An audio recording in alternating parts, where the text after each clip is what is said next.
Iran Israel का बढ़ता tension Trump के गले की हड्डी बन चुका है। सो इसका सीधा सा जवाब है इजराइल और अमेरिका की लॉन्ग एसोसिएशन और अमेरिका के overseas air bases.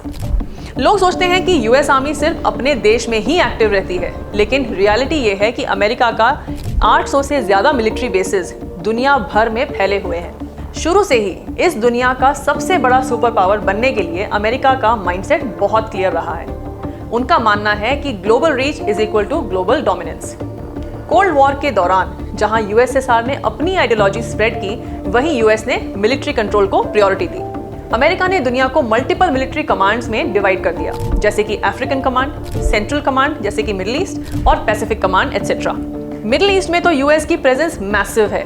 Kuwait, Bahrain, Qatar, UAE, Saudi Arabia, Oman, सब जगह यूएस के बेसिस हैं। गल्फ ऑफ ओमान और इंडियन ओशन में भी पावर प्रोजेक्शन और रैपिड रिस्पांस के लिए उनका एयरक्राफ्ट कैरियर परमानेंटली या रोटेशनली तैनात रहता है।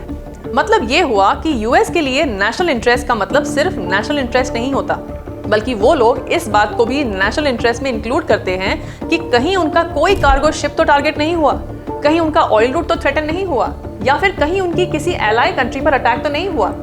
अगर ऐसा कुछ भी होता है तो उनके पास इंटरवीन करने का सॉलिड रीजन होता है, और यहाँ तो उनके पास ये तीनों रीजंस हैं। मतलब कि एक तो इजराइल उनका एलाई नेशन है, दूसरा ये कि ईरान ने स्ट्रेट ऑफ हॉर्मुज को ब्लॉक कर दिया है, इससे वो अमेरिका के कार्गो शिप्स पर भी अटैक कर सकता है, और अब क्योंकि ये रूट ब्लॉक हो चुका है तो अमेरिका का ऑयल रूट भी ब्लॉक हो गया है।